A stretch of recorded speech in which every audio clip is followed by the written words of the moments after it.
Hello, and welcome, dear viewers, to an unkind reading. Welcome to my cozy, dreary abode, where hidden amongst the walls of peeling paint and the mold that structures and festers within it, lies a homestead in the midst of a thick wood, hungry and furious. In this dance of the macabre, where I, Wyatt, shall be your guide, we find true and horrible tales. What a wonderful month to be alive! The most fulfilling time of the year. Dance with me under the light of the Gibson moon as I recount to thee tales of woe and truth. If you enjoy our content, be sure to like and subscribe, for it gets so lonely in these woods. Besides, the family requires fresh blood to keep the festivities enthralling. Our first tale speaks of how you should always be wary when you're home alone. This took place in Alabama in the mid-2000s. My best friend's parents were out of town one week, and she had the house all to herself. She went about her business, having dinner, watching TV, then decided to go to bed. She was laying in her bed with her back to her closet when she heard the door open. She somehow pretended to be asleep, even as a man came out of the closet, felt his hand along her side, stroked his fingers across her cheek, ran his fingertips through her hair, and then he left. She immediately called her boyfriend to ask him to come over, and then called her parents, and then the police. Long story short, this man had been getting into the home via doggy door. They didn't have a dog, and didn't bother securing it. And he'd been living in the tent for some time, at least a few months. Well, they found several keys of surveillance footage, seeing him moving through and outside, as well in his small little tent in the deeply forested area outside of the home. They found her clothes and some of her key pieces of jewelry she thought had simply gone missing in the house. What an affectionate fellow. Wouldn't you agree? HG, the lone survivor of what would be later called the Wichita Massacre. She was a 25-year-old elementary school teacher at the time, and had gone to the triplex with her boyfriend, Jason Befford, a science teacher, who lived with two roommates, Brad Heike, a chemist, and Aaron Sander, who was studying to become a priest. HG settled in front of the TV and began grading papers when Heather Muller, a friend of Aaron Sanders, showed up. The five friends watched TV and eventually retired to their various bedrooms. HG was woken from her sleep shortly after a loud voice and the bedroom door being kicked open. The two perps eventually gathered all the persons in the residence and herded them up into the bedroom, ordered them at gunpoint to strip. A variety of atrocities I cannot recite over this had occurred as the hours went by, but in the end, HG, after being shot in the head in a frozen soccer field, ran naked for almost a mile to find a house with Christmas lights, as it was snowing and in mid-December. She begged for help. Thankfully, she was aided. But unfortunately, the Wichita Massacre never was discovered of who began killing.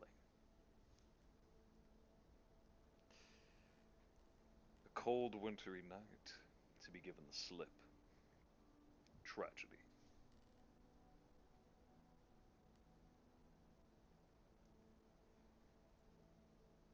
Next is controversial, but, well, some might say pure evil.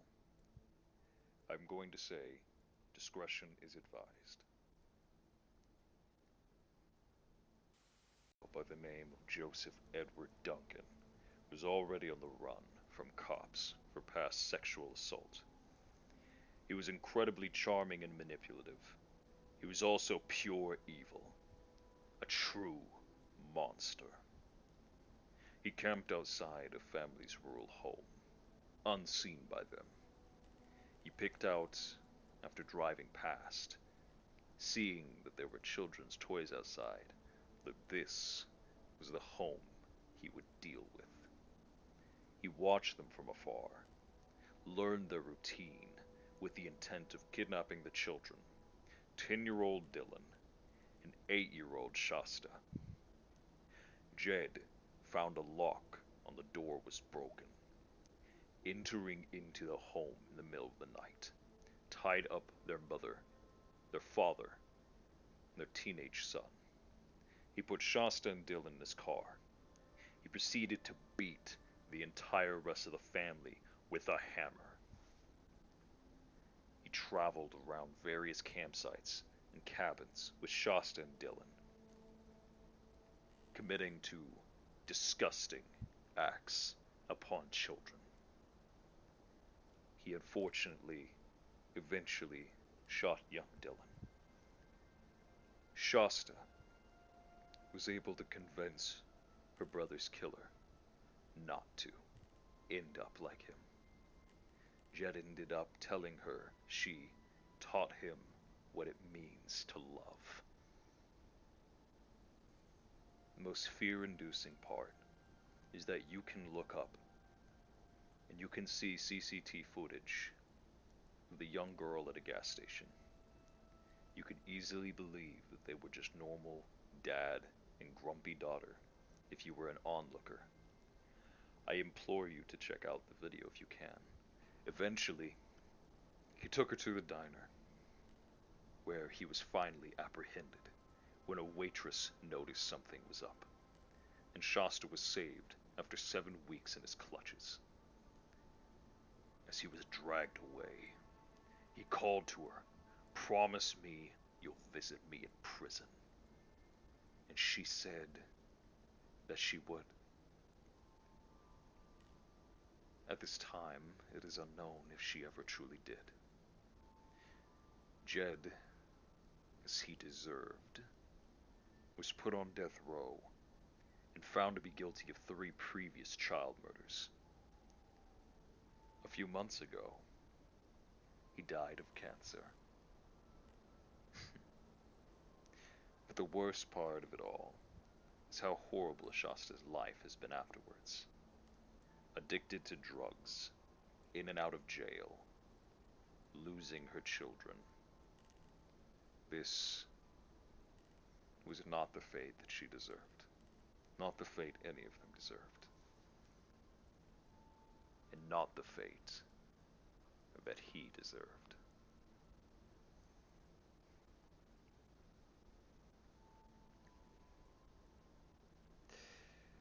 I remember reading ages ago about a guy who was in the military. He got back after a tour of duty to find his wife and 2 kids dead. They lived in a remote location. Turned out the mom had a sudden heart attack of a stroke or something, and the 2 kids died of starvation and dehydration, as they were too young to care for themselves.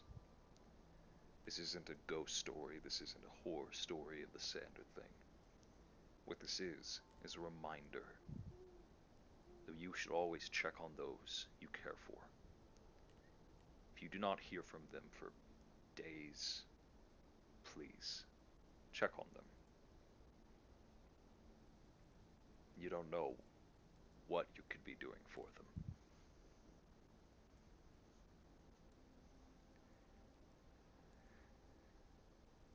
Now back to something a little bit lighter. I'm an eye doctor, and I had a patient come to me with an infected eyelid. Two other eye doctors tried to treat them failed. They were dumping all sorts of medicine into it, and it wasn't getting any better. At this point, it was swollen and painful for weeks, with no improvement despite being on tons of meds. Apparently, neither of them thought to flip the lid upside down. You know that gross trick some kids do with their upper eyelids? It was a painful maneuver for her, and very swollen eyelids, which might explain it. Anyhow, there appeared to be what looked like a visible abscess inside the tissue with a thick gooey material. I thought I'd give it a nudge and saw it move. This wasn't an abscess. This was something else entirely. I managed to begin the removal process. It all seemed to come together very easily, one whole piece. It was a fly larvae. The patient told me that she had a bug hit her in the face a few days before she got this infection. I removed the larvae, and within 2 days the wound closed up and she was 100% recovered by basic antibiotic eye drops. Yes, I do still have photos. If you're interested, go to Reddit user Sid Atticle. Now, that sounds like quite the eyesore.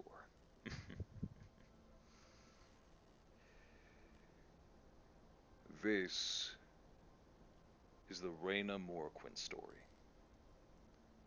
Viewer discretion, again, advised. A young lady had an affair with her boss in the 60s and got pregnant. After threatening to tell her boss's wife, she was killed by her boss, who then put her body in an industrial barrel. He hid the barrel in his house for years, and none of the various owners opened it due to the weight.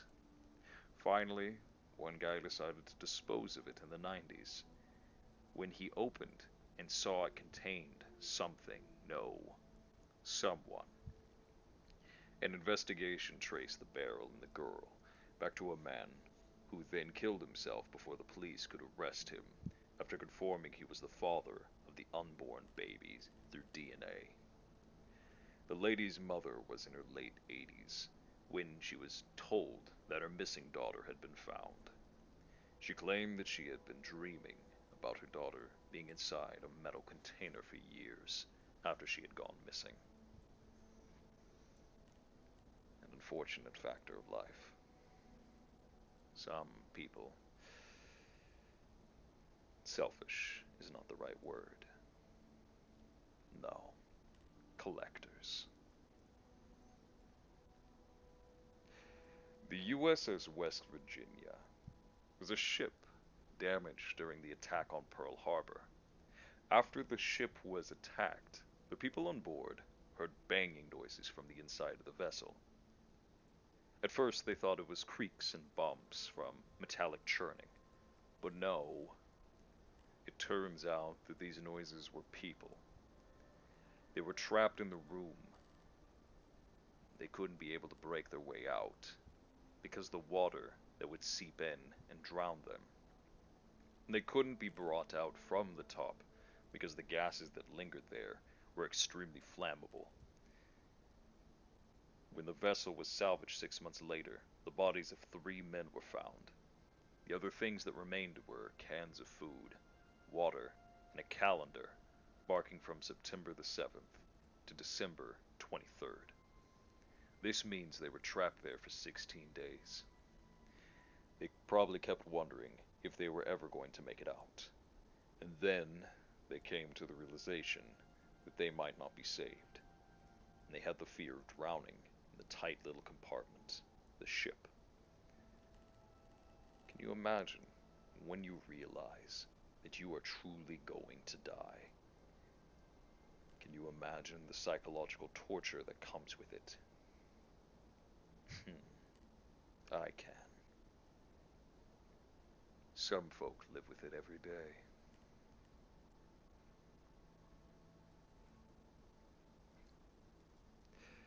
There was a guy in my town who stalked women at the furniture store. He would watch women pick out new chairs, and he would just linger there and drop these strange comments. That chair would look nice in my den. Then one night, he followed one of the women home. He snuck into their living room. Then, there he waited for them to enter. He'd jump out and surprise them. He'd yell, "I knew you took my chair." And he'd scream and chase them. This happened over the course of 5 years. The local police never did anything about it because his brother was the sheriff. Women couldn't buy furniture by themselves. They had to start bringing chaperones. Now, you see that? All these women ganging up on this poor man. Sickening. The story that inspired a variety of written stories, especially throughout Ukraine, as follows.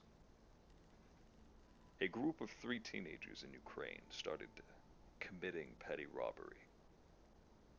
They moved on to torturing animals. Not long after that, they just started murdering random strangers. They were known as the Dumanyofics. They were known as the Neproposkev maniacs.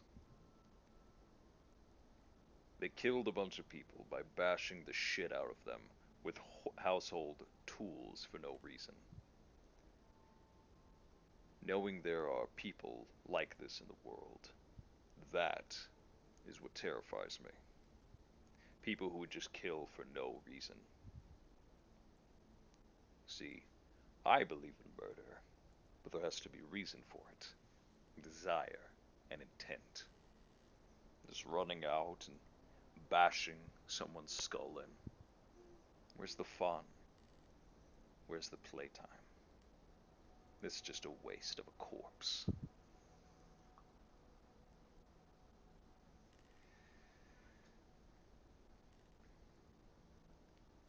Marine biologists attached a tag to a 9-foot-long great white shark. The device measured the depth and the temperature to monitor the shark's movements. The tag was later found washed up on a beach.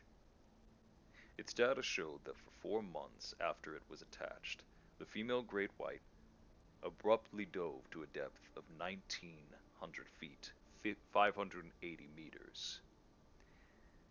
The ambient temperatures surrounding spiked from 46 degrees Fahrenheit, or 8 degrees Celsius, to 78 degrees Fahrenheit, or 26 degrees Celsius. This data suggested either attack or a maneuver of some kind, deep down. So this tracker, attached to the great white, was pulled down rapidly and measured higher temperature consistent with inner animal body temperature.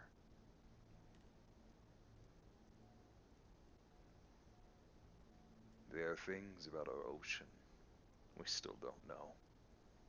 We know more about the moon. Hell, we know more about our solar system than we do our own watery body, because the technology has been grown outward, not necessarily inward. That begs the question, what lies out there? What out there is so large it can consume a great white, not just as a squid would, wrapping its tentacles, pulling it down? What out there is so massive? Internal body structure could be read on the exterior of a great white. Now that is tingling.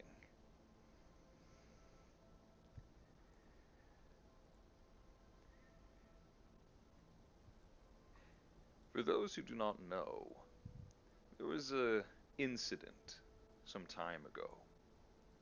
It's called the Nutty Putty Cave Incident. Silly name, but very important. A spelunker got stuck upside down in a cave, narrow for 26 hours.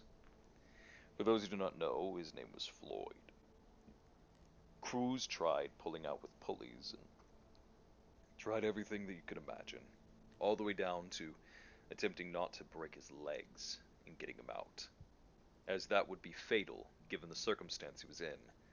His blood flow would be restricted. Rescuers even almost dislodged him, only for an anchor to fail at the last second, plunging him back into the crevice. He eventually died. They sealed the cave, shutting him inside of it. Be careful what you do recreationally. He enjoyed going deep within caves. I think we could all have fun doing that sometime. As long as you're safe.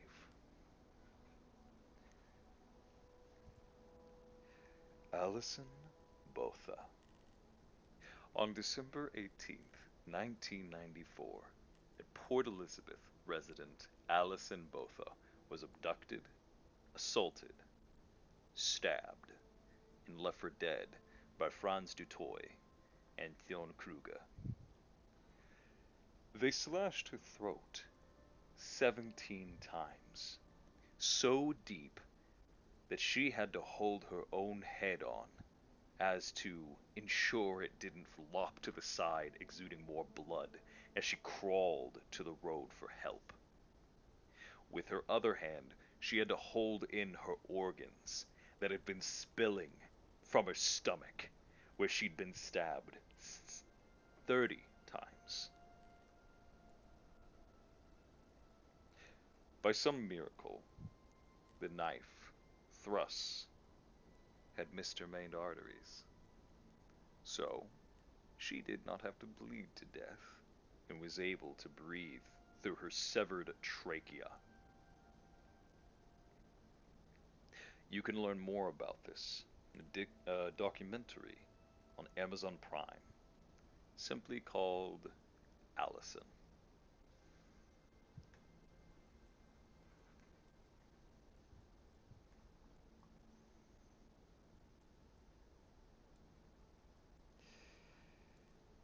Explorers like a century or two ago went to look about the Arctic, but had their supplies accidentally destroyed, and soon everything began to run out.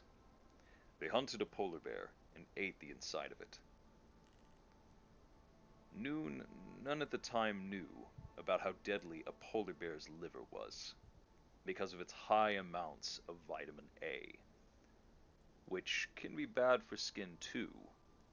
The toxicity made the crew very deathly ill, and when one of them felt that their feet were sweating and coated in water, he took it out, and the lining of his skin started peeling off with the boot. Most of the team made it back and were able to be aided, but half of the crew eventually died as their skin quite literally rubbed off when you held it. Make sure you don't eat too much vitamin A. Otherwise, you might be like a ripened peach. Very problematic for your health.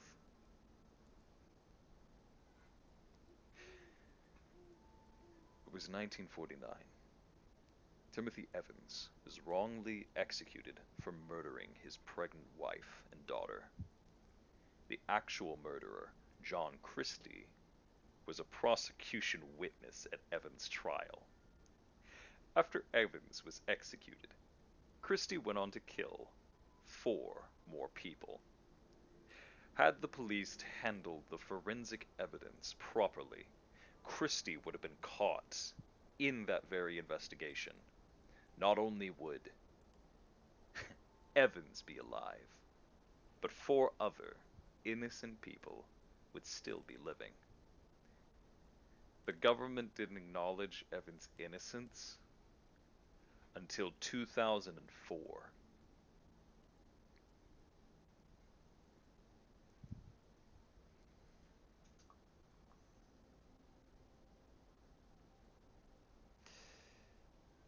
This one isn't a scary story, but it is spooky and always captured my imagination. One day, a bunch of police that were in training were exploring some of the catacombs under Paris. A lot of them are completely unmapped. They entered an area and heard dogs barking and snarling. They continued going and saw there were speakers mounted on the wall, playing pre-recorded dog sounds and cameras. They continued in. They came into this huge opening and found a cinema. It was lavishly decorated. It had a projector and a mix of old and new movies.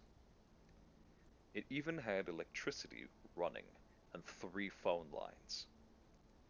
The police marked where they were and went back outside. The very next day, the return party came to investigate with more experienced officers. The entire cinema was gone. All the wiring that had been ripped out with fray lines. All the furniture, aside from scuffs on the ground, gone. Aside from that, was a simple note that said, "Do not try to find us." As far as I know, they never figured out who was there. Thank you for listening so far. We have one more story, as there's only one more tale worth telling. But I would like to talk to you for a moment. If you enjoy the content, please like and subscribe. As well, comment down below what experiences you wish to hear. I often tell stories of true horror, true terror, and the like. But I want to hear what fascinates you. I'm more than happy to read not so true and more fantastical tales. There's just something about the true depravity of a person that I find mesmerizing. As well, I'm more than happy to read about serial killers, from my favorite killer, Arthur Shawcross, all the way to more prolific killers like Ted Bundy. As well, me and the other idiots have been discussing about their throwing of their voices into the mix, doing a group project. I think this could be fun. If it's something that you wish to hear, please comment below. Your patronage means everything.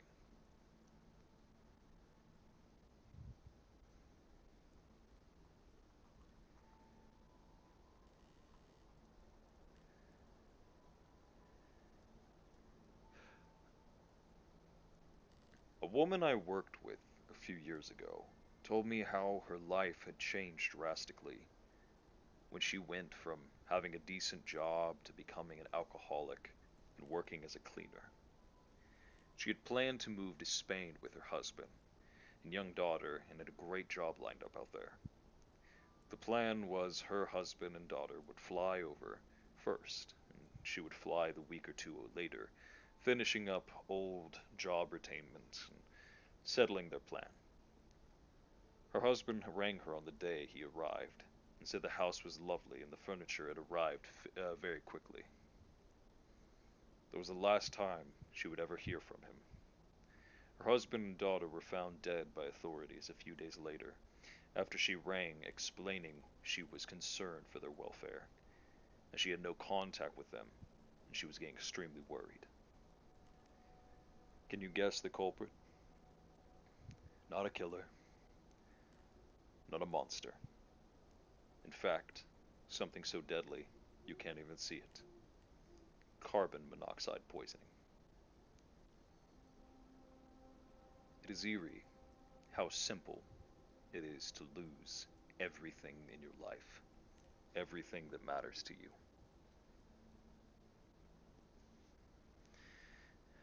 And that will do it for today. The etching violence that has made its way within our realm is sated for now. The place that you lay your head at night, may it continue to give you the false sense of peace. And I will see you again soon. Goodbye.